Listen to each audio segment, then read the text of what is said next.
hello guys, ayan, kasi may isang sisi na nag-comment sa atin about books. Hindi daw na nahanap sa POEA yung nirecommend ko na agency dito sa Singapore. So ngayon, pinuntahan ko sa nagitan ko dito sa Malaki Plaza, yung mismo address nila, as in sobrang ano ko, talagang ano, kasi baka mamaya bakit hindi ko rin alam kung bakit wala siyang record sa POA, pero meron siyang pwesto dito guys. Wow! Ang galing sumayaw at ang ganda, ganyan ang mga dugong Pilipino. Kasi parang pakita ko siya, ayan siya, ayan yung address niya, tapos ito yung ayan yung agency, ayan kung anong oras sila open, ayan, so ayun naman din.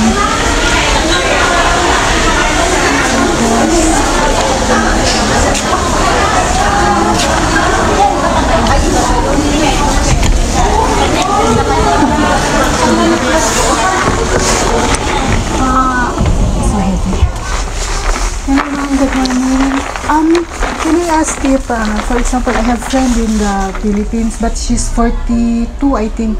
She still can apply here, ma'am? We accept below 40.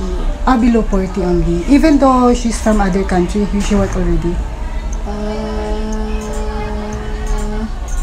Still below 40. Oh, okay. Thank you so much.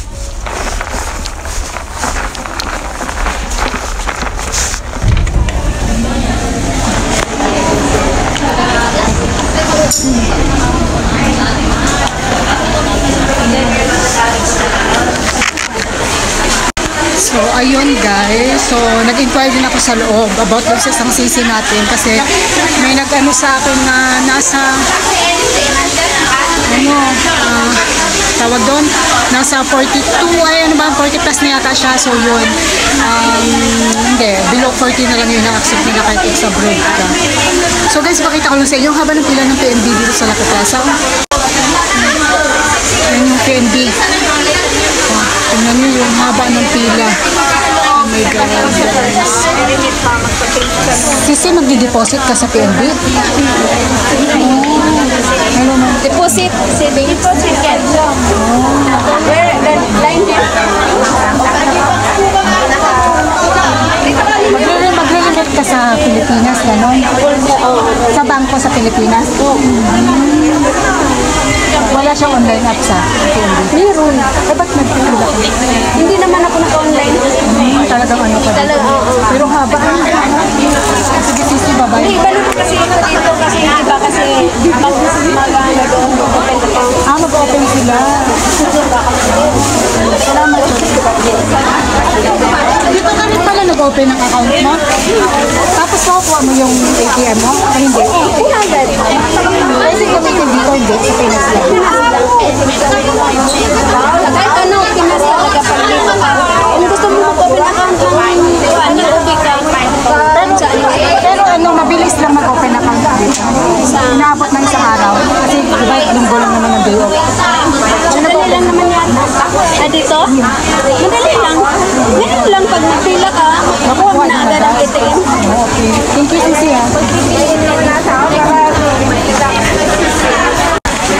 So, ayan.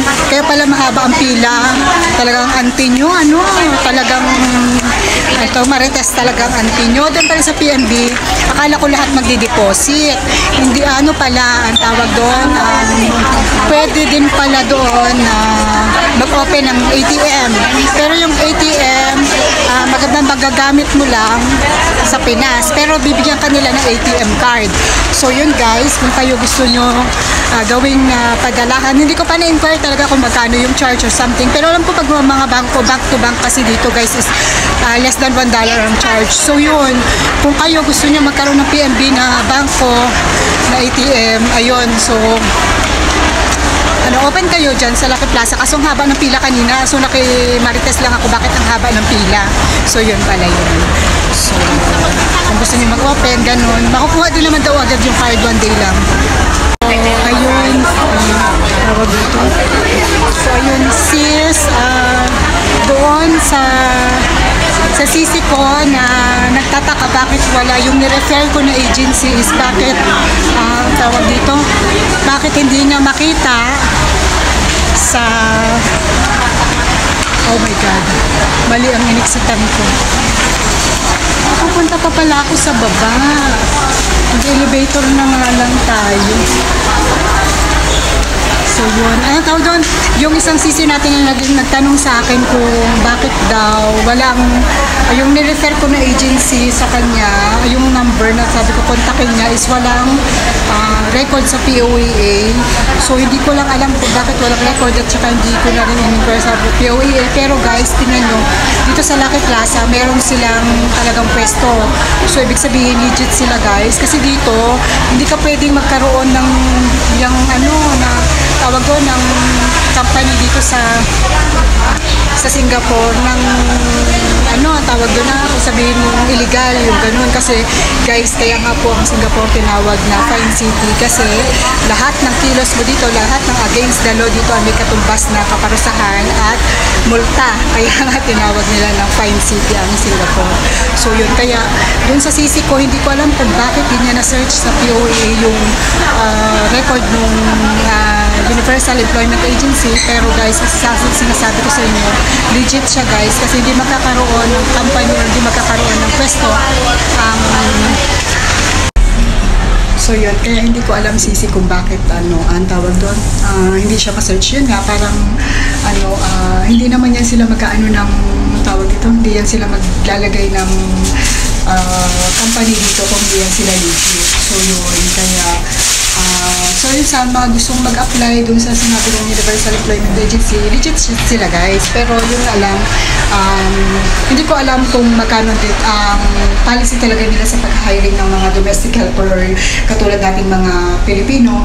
Pero yun, yung sa concern lang ng isang sisi natin kung bakit hindi nyo nakita sa sa tawag ito, sa POEA, ayan pa ulit-ulit sa auntie nyo, hindi ko po alam kung bakit, pero isa lang nasisigurado ko sa inyo, legit siya dito sa Singapore kasi may pesto siya dito sa Lucky Plaza at hindi po pwedeng magkaroon ng tawag doon, hindi po pwedeng magkaroon ng company dito ang mga illegal or hindi talaga legit ng mga kumpanya kasi ang Singapore po ay mahigpit na batas na bansa pagdating sa batas nila, kaya good luck dun sa mga yung mga illegal na mga recruitment agency dito, hindi po talaga yan pwede. So yun guys, so yun lang, sana